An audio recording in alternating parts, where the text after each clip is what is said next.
Sharmila be be نئے صوبے بننے چاہیے یا نہیں بننے چاہیے؟ پیپلز پارٹی نے سعید غنی صاحب نے تو کھل کے مخالفت کر دی. شکریہ ملک صاحب. دیکھیں جی، پیپلز پارٹی کا تو بالکل واضح موقف ہے کہ ہم صوبہ سندھ کو تقسیم ہونے نہیں دیں گے، کیونکہ وہاں کی عوام کی جو آرا ہے وہ یہی ہے کہ وہ تقسیم نہیں چاہتے ہیں. تو آپ کسی کے آپ تقسیم کی کیوں مخالف ہیں؟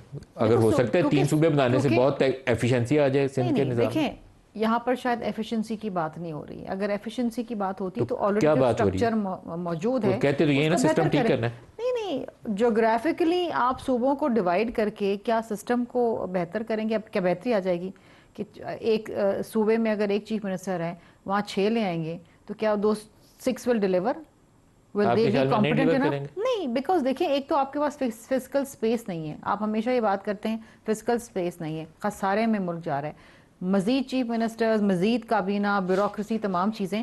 آپ نے سسٹم کو بہتر کرنا ہے نا. آپ چاہتے ہیں کہ لوگوں کو سروس ڈیلیوری بہتر ہو، تو آپ لوکل گورنمنٹ کے سسٹم کو مزید مضبوط کرنا. اب دیکھیں پنجاب میں تو موجود ہی نہیں نا پچھلے 5 سال سے. There is no third tier of government. Article 140A کے تحت ہے ہی نہیں. Centralization of power is the provincial government and the chief minister.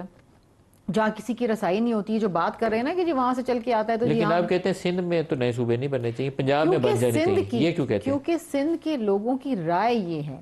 وہاں کی صوبائی اسمبلی سندھ کی تقسیم کے خلاف قرارداد پاس کرا چکی ہے، ٹھیک ہے. اور سندھ کی اسمبلی وہ اسمبلی ہے جو اپنی کانسٹیٹوئنٹس کو ریپرزینٹ پھر کرتی ہے. پنجاب میں کیوں بننے چاہیے؟ پنجاب میں کیونکہ پنجاب کے اندر جنوبی پنجاب کے حوالے سے ایک قرارداد پاس ہوئی ہے نا. وہاں کے لوگوں کی رائے کا احترام کریں. 2012 میں پاس ہوئی ہم تھی. نہیں کہتے کہ بنائے کہ نہ بنائے، لیکن وہاں ہوئی تو ہے نا. پیپلز پارٹی کی حکومت میں چلیں فرحت اللہ بابر صاحب کی سربراہی میں کمیشن بنایا گیا تھا. چلیں تو پنجاب نے 2012 میں قرارداد پاس کر دی، وہ اب ڈیڈ ہو چکی ہے، اس کا ڈیڈ ہو کوئی گئی نا، ریلیونس نہیں ہے. آگے نہیں چلی نا، نہیں نہیں چلی. تو اس کا مطلب یہ ہے کہ وہاں کی بھی وہ سنجیدگی نہیں ہے. آج کے دور میں اگر وہ دوبارہ لے کر آتے ہیں تو ہم تو اس کا احترام کریں گے کہ چلیں اگر پنجاب کو تقسیم کرنا چاہتے ہیں وہاں کے لوگ، اگر وہ چاہتے ہیں. تو اور بیسک وہاں اصول تو پھر یہ ہو گیا نا کہ اگر لوگ کرنا چاہتے ہیں تو پھر آپ یہ کام کر سکتے لوگ ہیں کرنا چاہیں گے through the proper channel, the proper through their chosen constitutional channel. Representatives. Yes, آئین کے اندر ایک طریقہ کار درج ہے نا، اس سے ہٹ کے تو نہیں آپ کریں گے. اب یہ تو نہیں کہ بیٹھے بیٹھے پرائم منسٹر جو ہے ایگزیکٹو آرڈر نکالے گا جی یہ اور اگر آگئی 28ویں ترمیم کے صوبے بناؤ پھر کیا کریں گے؟ دیکھیں جی اتنا آسان نہیں ہوتا کہ آگئی 28ویں ترمیم اور جی اس کو آپ نے نئی آئینی عدالت بنا دی، نئے صوبوں پہ بھی آپ مہر لگائیں گے؟ نہیں نندنی ملک صاحب، دیکھیں یہ تقسیم کی بات ہے.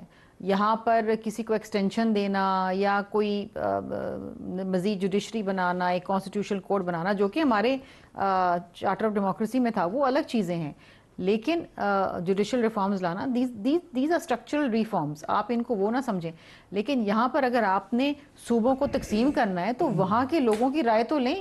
آپ ان کی خواہشات کے خلاف اگر کر بھی لیں گے تو کیا ہوگا؟ انارکی پھیل جائے گی نا، لوگ سڑکوں پہ نکل آئیں گے.